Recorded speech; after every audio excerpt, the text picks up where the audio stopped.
রাজনীতিতে ঈদের আগে একটা বিরাট সুখবর ঘোষণা এসে গেছে। বিএনপি সরকারের মাধ্যমেই জামাত এনসিপির স্বপ্ন পূরণ হচ্ছে, প্রত্যাশা পূরণ হচ্ছে এবং জামাত এনসিপি যেটা চায় সেটা পূরণ হচ্ছে। একটি বিষয় আপনারা জেনে খুব আনন্দিত হবেন। সাবেক পরিবেশ ও বন উপদেষ্টা রেজওয়ানা হাসানের পরে এবার বিএনপির পক্ষ থেকেও স্বীকার করা হলো যে বিগত ত্রয়োদশ জাতীয় সংসদ নির্বাচনে ব্যাপকভাবে ইলেকশন ইঞ্জিনিয়ারিং হয়েছে। জনগণের অধিকার যদি না দেন তাহলে কি আপনাকে গণতান্ত্রিক সরকার বলা যাবে? তাহলে কি গণতন্ত্রের কোনো মর্যাদা থাকে? মুখের বলি শুধু, আমি মুখে গণতন্ত্র বলবো, কর্মক্ষেত্রে গিয়া গণতন্ত্র মানবো না। একটা ঘটনা ঘটছে, এটা খুবই অবাক কাণ্ড। একজন হাই কমিশনারকে এইভাবে প্রকাশ্যে ঘোষণা দেয়া দলীয় নেতাকর্মীদের মাঝে, মানে তাও প্রফেশনাল একজন তিনি কূটনীতিক। স্বাগত প্রিয় দর্শক, বাংলাদেশের যে বর্তমান রাজনৈতিক প্রেক্ষাপট এবং যে পরিস্থিতির সৃষ্টি হয়েছে তারই আলোকে আপনাদের সামনে বেশ কয়েকটা গুরুত্বপূর্ণ ভিডিও নিয়ে হাজির হয়েছি, যার কিছুটা অংশবিশেষ ইতিমধ্যেই ভিডিওর শুরুতেই দেখেছেন। তো দর্শক, ভিডিওর শুরুটা দেখে কিন্তু বুঝতে পেরেছেন যে আজকের নিউজটা ঠিক কতটা গুরুত্বপূর্ণ এবং ঠিক কোন বিষয়টাকে ইঙ্গিত করছে। তাই বলবো, যারা ভিডিওটি অন করেছেন না টেনে সম্পূর্ণ নিউজটি মনোযোগ। রাজনীতিতে ঈদের আগে একটা বিরাট সুখবর ঘোষণা এসে গেছে। বিএনপি সরকারের মাধ্যমেই জামাত এনসিপির স্বপ্ন পূরণ হচ্ছে, প্রত্যাশা পূরণ হচ্ছে এবং জামাত এনসিপি যেটা চায় সেটা পূরণ হচ্ছে। জামাত এনসিপির রাস্তা ক্লিয়ার হচ্ছে। কি সুখবর একটু পরে দিই, তার আগে বলি জামাত এনসিপির সামনে এখন সমস্যা কি? সমস্যা হচ্ছে চাঁদাবাজ, মাদক ব্যবসায়ীরা। কারণ এই যে দেশের বিভিন্ন জায়গায় জামাত এনসিপির লোকদের ডিস্টার্ব করে, হুমকি দামকি দেয়।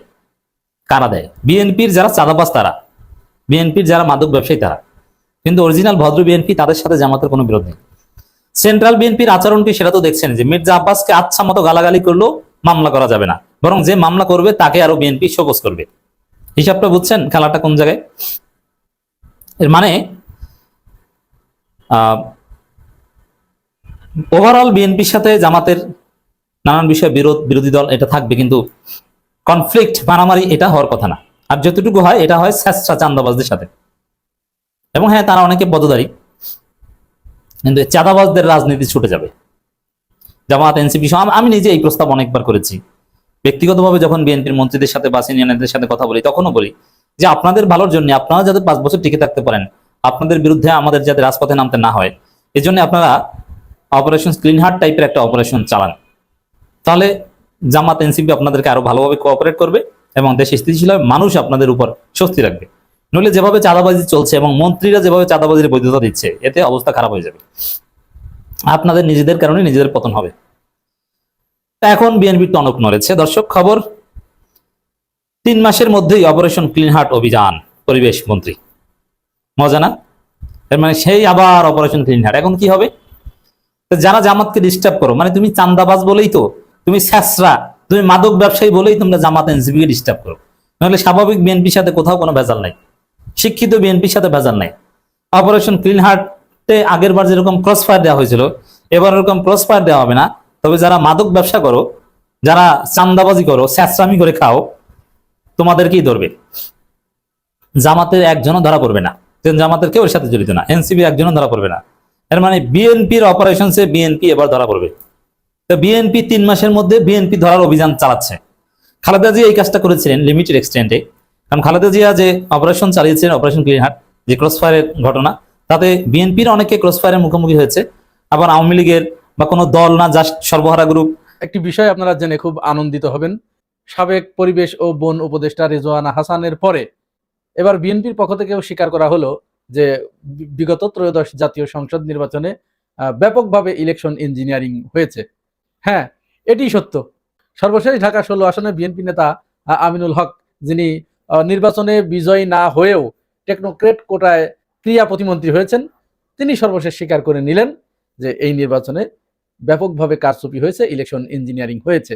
বিষয়টা কিন্তু খুব গভীরভাবে একটু বোঝার চেষ্টা করতে হবে। জামাতের পক্ষ থেকে বারবার দাবি করা হচ্ছিল যে এই নির্বাচনে ব্যাপক কারচুপি হয়েছে, বিশেষ করে নির্বাচনে সারাদিন ভোট গ্রহণ সম্পূর্ণ হয়েছে, খুব সুন্দরভাবে, সুষ্ঠুভাবে হয়েছে। সারাদিন কোথাও কোনো গ্যাঞ্জামের খবর পাওয়া যায় নাই। এমনকি এই নির্বাচনে সেনাবাহিনীকে যে কারণে ধন্যবাদ দিতে হয় যে তারা নির্বাচনের দিন সমস্ত সহিংসতা তারা ঠেকাতে পেরেছে। ওই দিন কোনো সহিংসতা হয়নি, কিন্তু মূলত সন্ধ্যা 7টার কিছুক্ষণ আগ থেকে শুরু হয় ফল ডাকাতি। এখানে শেখ হাসিনার আমল থেকে কিছুটা শিক্ষা নিয়ে তারা অন্য একটা পথ অবলম্বন করেছে, যে পথ আসলে কারো জানাই ছিল না। এখানে ফল ডাকাতি হয়েছে। এই অভিযোগে জামাত বিভিন্ন সময় বিভিন্ন কথাবার্তা বলেছে, পদক্ষেপ নিয়েছে। তারপরে তো সর্বশেষ রেজওয়ানা হাসান তিনি একেবারে সরাসরি বলে দিলেন যে আমরা এই জাতীয় শক্তিকে, এই উগ্রবাদী শক্তিকে আমরা মেইন স্ট্রিমে আসতে দেই নাই, আমরা তাদেরকে ঠেকিয়ে দিতে পেরেছি, এটি আমাদের সবচেয়ে বড় সফলতা। নীতি বদলে দিয়েছে। হ্যাঁ, সেই শক্তি আমাদের সময়ে কোনো নীতি বদলাতে পেরেছে যেটা নারী শক্তির একটা পার্ট, এখন সেই শক্তির একটা পার্ট, সেটা সেই শক্তির একটা পার্ট যদি বিরোধী দল হয়েও থাকে, আমার এবং আপনার কাজ হবে তাদের রাজনীতির যেটুকুন অংশ নারীবাদের, নারীর ক্ষমতায়নের, নারীর সমান অংশগ্রহণের বিরুদ্ধে, সেইটুকুন নিয়ে কাজ করা। কখনো যেন এই জাতীয় শক্তি মেইন স্ট্রিম না হতে পারে, আমরা সেই কাজটা করতে পেরেছি, তাদেরকে আমরা মেইন স্ট্রিম হতে দেই নাই। এখন রেজওয়ানা হাসানের পরে আমিনুল ইসলাম তিনি সম্প্রতি ঢাকা 16 আসনের যিনি পরাজিত প্রার্থী, এখানে জামাত নেতা কর্নেল আব্দুল বাতেনের কাছে তিনি হেরে গেছেন। হারার পরে তিনি হাইকোর্টের নির্বাচনী বেঞ্চ যেটা, সেখানে নির্বাচনে ব্যাপক কারচুপির অভিযোগ এনে, ইলেকশন ইঞ্জিনিয়ারিং এর অভিযোগ এনে তিনি মামলা করেছেন। মানে কি দাঁড়ালো? আমিনুল ইসলাম যদি ইলেকশনে ইঞ্জিনিয়ারিং এর অভিযোগ এনে মামলা দায়ের করেন, তিনি তো বিএনপির বর্তমান প্রতিমন্ত্রী। শুধু আমিনুল ইসলামই নয়, কিন্তু আমিনুল ইসলাম সহ আরো 8 জন তারা একইভাবে নির্বাচনে ইলেকশন ইঞ্জিনিয়ারিং এর অভিযোগ এনে মামলা দায়ের করেছে। এর ভিতরে আছে বাগেরহাট 2 আসনে, সেখানেও কিন্তু একইভাবে মামলা করা হয়েছে এবং ওই মামলায় হাইকোর্ট থেকে আদেশ দেওয়া হয়েছে যে সেখানে ওই ভোটগুলো, ব্যালট বাক্সগুলো হেফাজতে রাখার শুনানির জন্য দিন তারিখ ধার্য করা হয়েছে আগামী মে মাসে। যদিও এর ভিতরেই বাংলাদেশের সমস্ত মিডিয়াগুলো প্রায় তারা একতরফা প্রচারণা চালিয়েছে যে ওই কেন্দ্রের ভোট পুনঃগণনার নির্দেশ দিয়েছে হাইকোর্ট। আসলে এই খবরটি ছিল সম্পূর্ণ ভুয়া এবং মিথ্যা। তারা কিভাবে ভুয়া এবং মিথ্যা খবর পরিবেশন করে একবার চিন্তা করুন। আচ্ছা, এই যে বিএনপির পক্ষ থেকে এরকম কিন্তু মোট 8টা মামলা দায়ের করা হয়েছে, আর জামাতের পক্ষ থেকে করা হয়েছে কয়টা জানেন? 7টা, অর্থাৎ একটা কম। এবার চিন্তা করুন তো, ক্রমাগত এই নির্বাচনকে, ইলেকশনকে ইঞ্জিনিয়ারিং যে করা হয়েছে, এই বিষয়ে কারা বেশি সোচ্চার? যদিও ডক্টর জাহেদ শুধু জামাতকেই চোখে দেখেন। দেখুন ডক্টর জাহেদ তিনি কি বলেছেন। তিনি বলেছেন দীর্ঘদিন পরে বাংলাদেশ একটা গণতান্ত্রিক প্রক্রিয়ার ভিতরে প্রবেশ করেছে এবং একটি নির্বাচন হয়েছে। এই নির্বাচনকে প্রশ্নবিদ্ধ করার জন্য ক্রমাগতভাবে জামাত ইসলাম তারা নির্বাচনকে প্রশ্নবিদ্ধ করার অপচেষ্টা চালাচ্ছে। এটি মুখ রক্ষার জন্য 1-2 বার বললে পরে সেটি ঠিক ছিল, কিন্তু ক্রমাগতভাবে যখন তারা বলছে এটি ক্রাইম এবং এই ক্রাইমের বিচার হওয়া উচিত। তাহলে জামাতকে উদ্দেশ্য করে জাহেদ যদি এই কথা বলতে পারে, তাহলে জামাত মামলা করেছে কয়টা? 7টা। বুঝেন কিন্তু ভালো করে। জনগণের অধিকার যদি না দেন, তাহলে কি আপনাকে গণতান্ত্রিক সরকার বলা যাবে? তাহলে কি গণতন্ত্রের কোনো মর্যাদা থাকে? মুখের বলি শুধু, আমি মুখে গণতন্ত্র বলবো, কর্মক্ষেত্রে গিয়া গণতন্ত্র মানবো না। আপনার মতের বাইরে যাক, তাতে কি যায় আসে? জনগণ তো চাইছে, আর জনগণই হচ্ছে সংবিধানের উপরে। সেটা যদি মাইনা না নেন, অস্থির হয়ে যাবে, পরিবেশ অস্থির হয়ে যাবে, রুখতে পারবেন না। মানুষের ভিতরে সন্দেহ ঢুকে যাবে, তো পুরোপুরি সন্দেহ ঢুকে যাবে। কি সন্দেহ? ওই যে গত 16 বছর, 16 বছর জোর কইরা ছিল না, এই সংবিধানের দোহাই দিয়েই তো ছিল।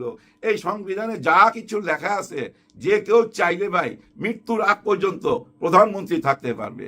অলরেডি এই যে ফারুক সাহেব, উনি বলতেছে তারেক রহমান সাহেব মৃত্যুর আগ পর্যন্ত প্রধানমন্ত্রী থাকবে, এরকম একটা কথা বলছে। দেখেন মিলে গেল না? প্রাক্তন প্রধানমন্ত্রী শেখ হাসিনা, বলতে পারেন বর্তমানও প্রধানমন্ত্রী, যদি সংবিধান মানেন আপনি, বর্তমান সংবিধান অনুযায়ী প্রাক্তন প্রধানমন্ত্রী শেখ হাসিনা তো শুধু কি দেশের প্রধানমন্ত্রী, উনি আবার দলেরও চেয়ারম্যান ছিল, দলের প্রধান, আবার এদিকে দেশের প্রধান। ক্ষমতাটা কি দেখছেন? তার মানে কি জানেন? ওনার ওই যে হেলমেট বাহিনী টাহিনী সব কিছু মিলাইয়া প্রশাসনকে নিজের বগলে নিয়ে দেশ চালাইতো। ওইভাবে কি দেশ চালানো যায়? না, ওই পথে যায়েন না গো প্লিজ। ওই পথে গেলে কেউ মাইনা নিবে না তো। দেখেন ভাই ব্রাদার, গত সরকার, মানে এই যে সরকার মাত্র বিদায় নিল, ডক্টর ইউনূস স্যার, ওই আমলে বুঝছেন আমাদের আইন শৃঙ্খলা আমরা যেমন দেখছি, তাতে কি আমরা খুশি ছিলাম? একদমই না। কিন্তু বর্তমানে এই যে গত 3 সপ্তাহ নির্বাচিত সরকার আসার পর কি অবস্থা, আগের চেয়েও তো খারাপ, অর্থাৎ ইউনূস সরকারের চেয়েও খারাপ তারেক সরকারের আমলটা। এই আমলে আজকেও দেখছি ভোরবেলা এক পুলিশ অফিসারের ভাই পিস্তল নিয়ে চলে গেছে। কার পিস্তল? পুলিশ অফিসারের। বাইক দিয়ে যাইতেছিল সকালবেলা, 3-4 জন রাস্তায় ঘিরে ধইরা মালটা নিয়ে চলে গেছে, আবার মাইকটাই দিছে।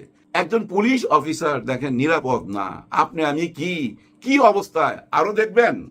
এই যে আমি একটু দেখাই, দেখেন এই যে দেখেন, উনি কিন্তু একজন এমপি, আব্দুল বাতেন সাহেব, জামাতের এমপি, ঢাকা 16 আসনের, ঢাকা 16 আসনের। উনি এখন নিরাপদ না, উনাকে ওনার লোকজনকে মারধর করা হয়েছে মসজিদের ভিতরে। এখন ওই মসজিদের ভিতর থেকেই কথা বলতেছে। মল্লিকা মসজিদে আসরের নামাজ পড়তে এসেছি। এখানে আসরের নামাজ শেষে উঠে আমি মুসল্লিদেরকে সালাম দেওয়ার সঙ্গে সঙ্গে পাঠা দেওয়া হয় আমাকে কথা বলার জন্য। একজন এমপি বলতেছে ভিতরে একটা ভয়ানক উত্তেজনা সৃষ্টি করা হয়। এক পর্যায়ে মানে হলো তারা পূর্ব প্রস্তুতি নিয়ে এখানে এসছে এবং তারা আমাকে বাধা দেওয়াই তাদের উদ্দেশ্য, বাধা দেওয়া উদ্দেশ্য।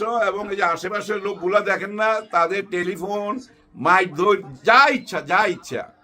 সঙ্গী সাথী যারা এসেছিল তাদেরকে অনেকে মারধর করেছে, অনেকে আহত করেছে। আমার সঙ্গে যে ক্যামেরাম্যান, তার কাছ থেকে ক্যামেরা ছিনিয়ে নিয়েছে, একাধিক মোবাইল তাদের হাত থেকে কেড়ে নিয়েছে। আমি বুঝলাম না একটি গণতান্ত্রিক একজন এমপি বলতেছে, বর্তমান এমপি, একটু চিন্তা করেন। আমি জনগণের কাছে যাব, তাদের ভালো মন্দ শুনবো। আমরা চাঁদাবাজির বিরুদ্ধে কঠোর অবস্থান গ্রহণ করায় আমরা ময়লার টাকা নিয়ে ওইখানে ঘটনা কি করছে জানেন? ওই যে ময়লার টাকা নেয় না, প্রত্যেক বাড়ি থেকে 100-150 টাকা করে নেয়। এই টাকার পরিমাণ মান্থলি যায় বুঝছেন 150 কোটি টাকা হয়ে যায়, 150 কোটি হয়ে যায়। কিন্তু যারা ওই যে পরিষ্কার করে, পরিচ্ছন্ন কর্মী, তারা কত কইরা পায় জানেন? 40 টাকা কইরা। আপনার কাছ থেকে নিচ্ছে 100 থেকে 150 টাকা কইরা। কিন্তু যারা অরিজিনাল কাজ করতেছে, নিজের হাতে ময়লা সাফ করতেছে, ওরা পায় মাত্র 40 টাকা। ওইটার প্রতিবাদ করাতে একজন এমপি কিভাবে বলতেছে? সাধারণ মানুষ হলে এক কথা ছিল। ময়লার টাকা মানুষের কাছ থেকে নেওয়া হয় 100 টাকা, 120 টাকা, 150 টাকা, কিন্তু ময়লা যারা পরিবহন করে তাদেরকে দেওয়া হয় মাত্র 40 টাকা। অবশিষ্ট টাকাগুলো এই স্থানীয় নেতৃবৃন্দ ভোগ করে। এইসব বিষয় নিয়ে পদক্ষেপ গ্রহণ করার পর থেকে তারা অনেকটা, তারপর থেকে শত্রু হয়ে গেছে স্বাভাবিকভাবে। শত কোটি টাকা তো প্রশাসনের দৃষ্টি আকর্ষণ করতেছে। উনি তো এখন প্রশাসন, তাই না? বিধান করা। আমার সঙ্গে আজকে পুলিশ ছিল, কিন্তু সে পুলিশের আচরণ মোটেই সন্তোষজনক ছিল না। পুলিশ বরং আমার সঙ্গী সাথীদেরকে নিবৃত্ত করে এবার ভাবতে পারেন, তারা আরো সুযোগ পেয়েছে। আমার পাশেই একটা ছেলে, উনার সঙ্গে যে পুলিশ ছিল, ওই পুলিশও উনার পক্ষে কাজ করে নাই। যারা আক্রমণ করছে তাদের পক্ষেই নাকি ছিল। এটা কোনো কথা? উনার মুখেই তো শুনলেন। একটা ঘটনা ঘটছে, এটা খুবই অবাক কাণ্ড। একজন হাই কমিশনারকে এইভাবে প্রকাশ্যে ঘোষণা দেয়া দলীয় নেতাকর্মীদের মাঝে, মানে তাও প্রফেশনাল একজন, তিনি কূটনীতিক।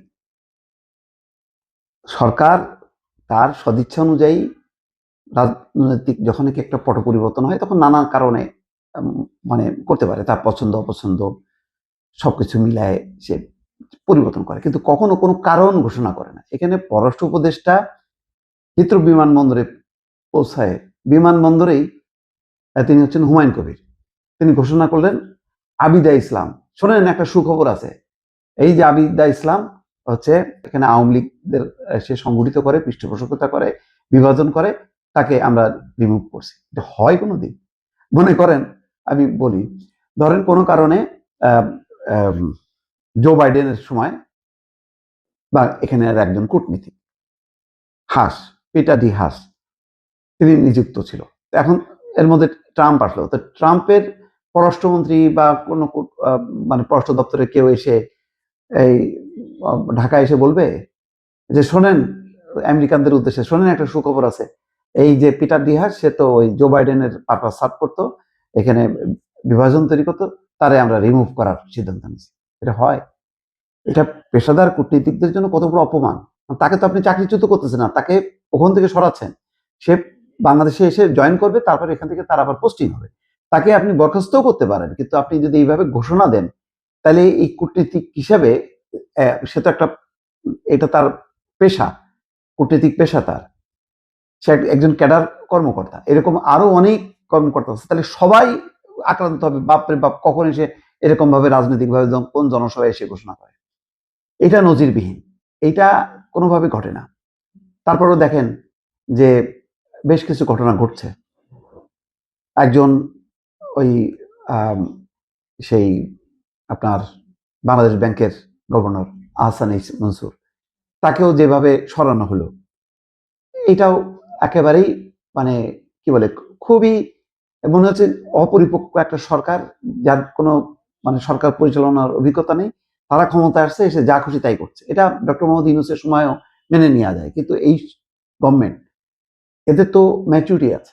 তারেক রহমান বলছে না যে সরকার পরিচালনার অভিজ্ঞতা আছে বিএনপির, সেই অভিজ্ঞতার আলোকে এইভাবে হয়। 5 জন অতিরিক্ত আইজিপি কিসের কারণে ধুম করে তাদের ফোর্স রিটায়ারমেন্টে পাঠিয়ে দিলেন? তাদের তো একটা ক্যারিয়ার আছে, তারা রেগুলার রেতে যাবে, তার বেতন ভাতা টাতা বা ইস্যু এলপিআর এগুলি সব বাতিল হয়ে গেল। এগুলি কেন করা হচ্ছে? এগুলি তো এই লঙ্কা কাণ্ড তো ঘটছে ডক্টর মোহাম্মদ ইউনূসের সময়, এখন এসে ঘটতেছে কেন? এখন যদি কাউকে পছন্দ না হয়, তা আপনি সুন্দর মতন সেই দেন। এখানে তো রাজনৈতিক ভাষণ দেওয়ার কোনো কারণ নাই। এইভাবে হয় কোনোদিন? তাহলে সমস্ত ক্যাডার কর্মকর্তা, পররাষ্ট্র ক্যাডার, প্রশাসন ক্যাডার সবাই তো আতঙ্কিত হবে। কোন জায়গায় একজন ডিসি হয়তো আছে, ওই জেলায় যে মন্ত্রী যে বলে দিল, এই শোনেন একটা সুখবর আছে, এই জেলার ডিসি হচ্ছে আওয়ামী পন্থী, আমরা জানতে পারছি, বা জামাতপন্থী, তাকে আমরা রিমুভ করছি। হইলো এটা? এটা তো খুবই কাঁচা কাজ হলো। দর্শক, সম্পূর্ণ ভিডিওটি দেখলেন, আশা করি বিষয়টি বুঝতে পেরেছেন।